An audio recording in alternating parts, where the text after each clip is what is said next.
Пайгамбарыбыздан дагы bir жакшы bir насаат иншалла. Дину насихатун деп билесиз. Дин бул насаат алуу экен. Демек, пайгамбардан кала саила наби саллаллаху алейхи вассалам пайгамбардан сурашыптыр. Адамдардын дейт, ма аксара ма ядхулул жаннасал жанната деп сурашыптыр пайгамбардан. Адамдардын бейишке киришине көбүрөөк кайсы нерсе себеп болот деген экен. Бейишке сахабалар жөлө сурабайт да туурабы? Өзгөчө саила негизи суроо бул жакшы суроо бул жарым илим экен. Ошол себептен мисалы эмнени кантип сураш керек, кантип ошо сураганга кандай жол бар, ошонун баарын жакшылап билиш керек да. Негизинде мусулман караңгы болбогонго аракет кылыш керек. Ушуна аябай көңүл бурулат. Караңгы болбо дегенде кайсы бир светтик болсо деле, мисалы Чыңгыз Айтматов деле мисалы бир романдан, бир повесттен, кээде бир аңгемеден деле окуп коюш керек да. Азыр ушундай сонун кылып чыгарып калды, билесиздер. Биз баягы канча убакыт өткөн сайын биздин эл негизи адамзат мындай өтө мындай тыкыз нерсеге карап калды. Мына бизге мисалы кайсы нерсе болсо деле 1 мүнөттүк болуш керек, же 3 мүнөттүк болуш керек, андан ашык көрө албайт да. Ошондой эле китептер деле мына ушундай кыска болуп калган да, мындай.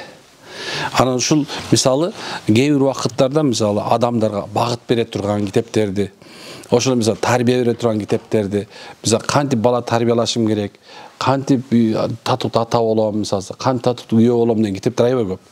Ошол мисалы жанагындай Дейл Карнегинин мындай бир жакшы мотивационный китептери бар мисалычы, ошолорго да көңүл буруп окуп коюш керек да.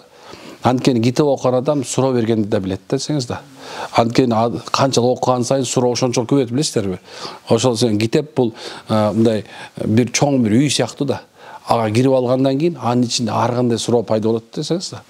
Ошончо Ибн Мас'уд жөнүндө пайгамбар саллаллаху алейхи вассалам айтып, Ибн Мас'уд дейт бул ушундай киши да, ал үй толо китеп деген экен да. Үй толо илим деген экен да. Ошол себептен мусулмандар караңгы болбош керек. Китепке аябай көңүл буруш керек.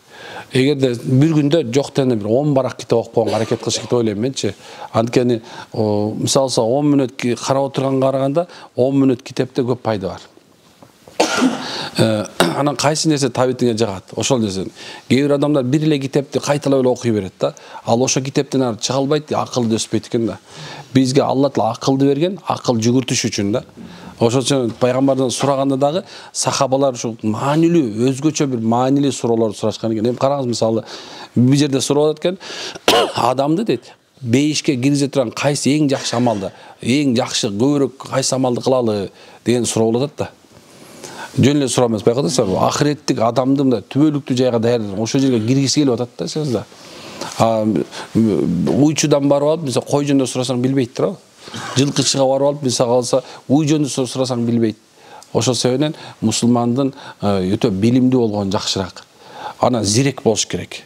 Зирек дегени дайыма мындай пикир ачык, соодагердей пикирман болуп туруш керек экен да. Канткени мисалы бир иш кылып атасың, ошону өстүрүш керек, өндүрүш керек, кантип алдыга жылдырам деген нерсе болуп туруш керек да. Дүйнөлүк маселеде отурабыз. Ахиреттик маселеде отурган болсочу, кайсы нерсе менен мен бейишке кирем? Мисалы бейиште көптөгөн эшиктер бар. Ошол адамдар мисалы кыямат күнү мындай бир намаз менен кире турган эшиги бар, орзо менен кире турган эшиги бар, ушундай эле садака менен кире турган эшиги бар. Ар биринин өзүнүн бир эшиги бар, жакшылыктын эшиги бар, бейишке кире турган жакшылыктын эшиги бар десеңиз да. Бирок көп убактарда мына азыр пайгамбар жооп бергенин карап турсаңар, ушул нерсеге унутуп калганбыз биз азыр.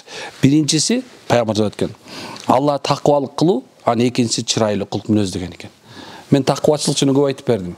Такыбачылык деген аябай көп айтам. Анткени Алланын алдында эң жакшы амал бул такыбачылык болуп турат. Аллах өзү айтат, такыбачылыктын кийимин кийгиле дейт. Такыбачылыктын көйнөгүн кийгиле дейт.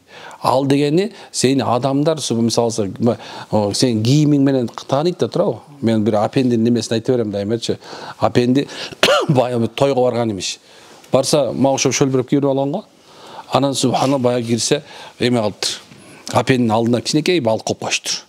Анан кийин эч ким деле карабаптыр. Ме жесең жесе. Анын үйүнө барат экен дагы баягы кошунасынан да бир нерсе жакшы кийими бар окшойт да, чепкенин кийип алып, селдесин чалынып алып, анан келсе, "О, эфендим, өт" деп өйдөрүп турса, анан алдында бар чоң балык коюп койгон турбайбы? Анан кийин баягы чапанын кармап алыптыр. Ме чапаным же деген турбайбы. Сурап тур. Ой, эмне атасың сен десе, таң калышыңар деп. Жана ушундай келдим эле, бирөөңдө карап койду. Эми чапан кийип келсем, ушакка өтүп кеттиңдер деп, төргө өтүп кеттим. Силер мени карабай эле чапанымды карайт экенсиңер деп турбайбы. Мени сыйлабай эле чапанымды сыйлап атасыңар дейт да. Кээ бир адамдарчы ошондой да көзү сокур сыяктуу болуп да чапаныңды карай берет да. Негизи орустарда жакшы сөз бар да. По одежке встречает, по уму провожает дейт да. Биз мусулмандар кийимди карабайбыз, анын акылын карайбыз, анын парасатын карайбыз. Анда адам канча атак даңктуу болгон сайын анын кийими дагы түрүшүмдү калпагы чыйган, чепкен момдо болушу шарт эмес. Анткенсе мөмө ушундай да. Бирок дагы бир нерсени унутпашыбыз керек, субхана, чырай жөнүндөчү. Чырайды бул мусулмандарга Алла Таала чырайды да берген. Ошондо жакшы кийиништи эч ким тыйбайт. Жакшы жарачтуу болуп туруш өзү жакшы. Бирок дейин дегеним, кээ бир адамдар ушу өзү кийимге көңүл буруп алгандар бар да. Ошо биз андан болбошубуз керек. Тургуй андан акылды карашыбыз керек биз. Ошо сенин пайгамбар саллаллаху алейхи ва саллям жердеги айтып аткан нерсеси таквачылык жөнүндө айтып аткан. Таквачылык өзгөчө бул нур.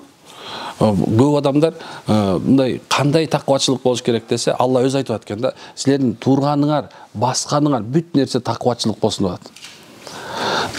Бул дүйнөдө таквачылыктын кадыры жок. Мисалса, бир таксырым мисалса сакал коюп мына узун көйнөк кийип аткан болсо, биз аны карабай коюшубуз мүмкүн. Айтышыбыз мүмкүн, депчи. Бирок Алла өзү үчүн таквачылык кылат, кыямат күнү ошонун сөзсүз жазасын алат. Жазасын жакшылыгын алат иншалла. Ошондой эле бир адам түнкү намаздарда турат. Бир адам дайыма арам нерседен тартынат. Ошол бул таквачылык. Таквачылыктын өзүнүн сөзсүз жакшылыгы болот. Эми экинчи айтайын деген нерсем бул кулк мүнөз. Кулк мүнөздү оңдош керек. Анткени себеп бейишке кире турган эшиктердин эң жакшысы, анан бейиштегилер боло турган эң жакшысы, бара тургандан эң жакшысы бул кулк мүнөз жакшылар болуп эсептелет. Аллах өзү өтө чырайлуу зат. Ошол себептен биздин кулк мүнөзүндө чырайлуу болушубузду каалайт дайыма. Эгерде сен мен ушу кулк мүнөзгө көңүл буруп, мисалы кээ бирлерин мен көрүп атам, мындай кирип келгенде мен аялым монтип карагандачы, бай аял кирерге жер таппай калат да. Мында уже билип койсоң, ал азыр сыртка чыккандан кийин энеңди баланчалап тут болот калганчы. Уже ушундай да, кээ бир мындай сүйлөгөн сөздө, баскан турганыңда, сенин кыймыл аракетиңде, адамдарга мамилеңде, коом менен болгон мамилеңде, көчөдө жүргөнүңдө керек болсо мал менен дагы сенин кулк мүнөзүң чырайлуу болуш керек. Анткени бул дүйнөдө кандай жүрө турган болсоң, ошондой өлөсүң деп айтат. Кандай жүрсөң, ошондой өлөсүң деген сөз бар да.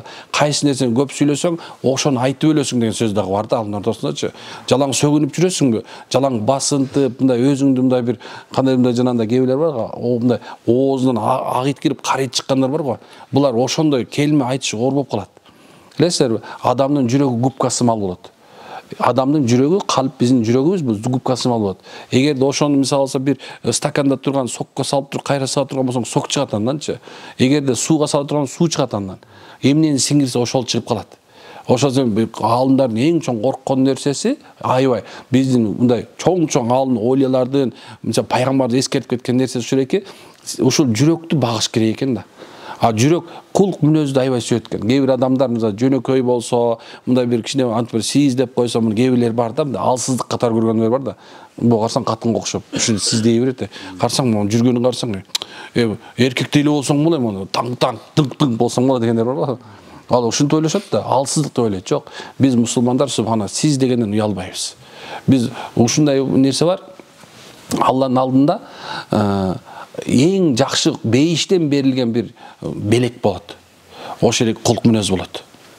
Кээ бир адамдар өтө такыба, сыртта өзү такыба, үйүнө келгенде фираун боло алгандар бар.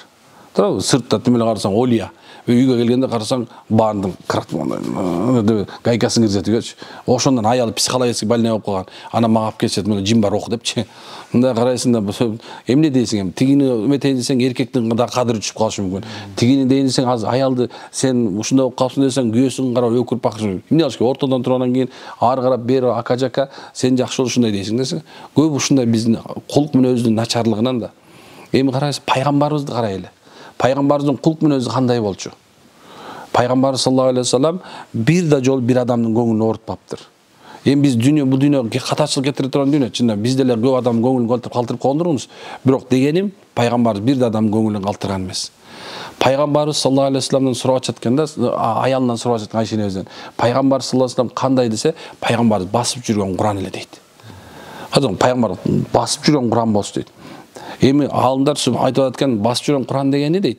Бұл пайғамбар саллаллаху алейхи вассалам толық 100% жашоосу Құран менен болған. Эми ким деген пайғамбардың арқасында ешқандай болса 100% Құран менен жашаған болып есептеледі екен, сүннеті менен жашатчы. Эми ертеңгі күні Алланың алдында басып жүрген Құран ким болғысы келбейді, туурабы? Ушундай экен. Демек экен. Анан дагы сураш дейт. Адамдардын тозокко кирүүсүнө көбүрөөк эмне себеп болот дегенде пайгамбар айткан эки боштук дептир. Ооз жана жыныстык мүчө деп айткан экен. Эки боштук. Өкө бош.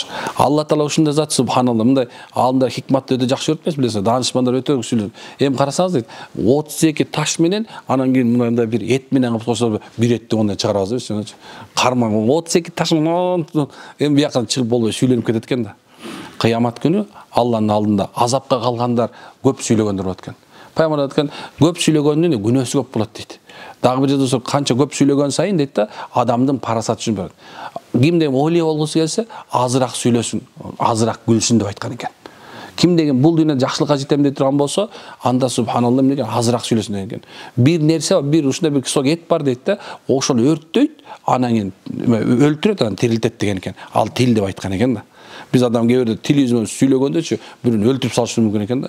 Бирөөнү сүйлөгөндө тирилтип салышы мүмкүн. Ушундай экен. Адамдын кыямат күндө чейин эле бул дүйнөдө адамдардын дуасы кабыл болуп калган болот экен. Көп адамдар өзүнүн тилин сактай албай, бирөөнүн башкача көңүлүн оорутуп калат экен да, ал эми көңүлү ооругандардын Алла Таала коргоочусу экен. Ким тили менен бирөөнү жеди, ал ушундай зат экен Аллахчы, аны коргоп коет экен өзү. Ошо сенен ушуну менен эмне кылышыбыз керек экен? Тыйышыбыз керек. Биздин үмүтүбүз эмне чын-чынына келгендечи, мен дайым айтып берем, ийгилик жөнүндө айтып бербейсизби, кантип ушундай кылышыбыз керек, эмне кылышыбыз керек деп айтып беришет магачы. Мен чыныгы ийгиликтичи бейиштегилер көрөт деп ойлойм да. Мына чынында мына азараңарда деле акчасы көптөрүңөр бар. Жакшы машинени тепкениңер бар, карасаң, бирок ошого деле ыраазы эмессиң да. Эмне үчүн энде жана 570 миң кетип баратсаң эле 600 шул өтүп кетип калсачы, бактысыз болуп каласың. Чын айтам, 200 деп барсаң 300 өтүп кетсе бактысыз болуп каласың. Аз мисалса бирөөң Samsungдун последний 23 болсо бирөөдөн 15 iPhone көтөрүп турган болсо бактысыз болуп каласың азыр. Эч качан адам бул дүйнөдө бактылуу ошо толук кандуу ошонун ак эмнесин менен бактылуу болуп жашай албайт экен ошол нерсе мененчи. Чыныгы бактылуулук бир гана бейиште болот. Чыныгы идеалдуу нерсе бейиште. Идеалдуу аял, идеалдуу эркек бейиште гана болот. Ошо сен Алла Таала бир нерсе нерсени тыйып койду, бир нерсе нерсени бизге улуксат берип койду бул дүйнөдө. Улуксатты кылалы, тыйылган нерсени кылбай коелу иншалла.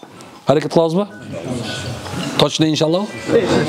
Субханакалла хамдашалла. Анта астагфирулла ва атубу илейк. Силерден Алла разы болсун.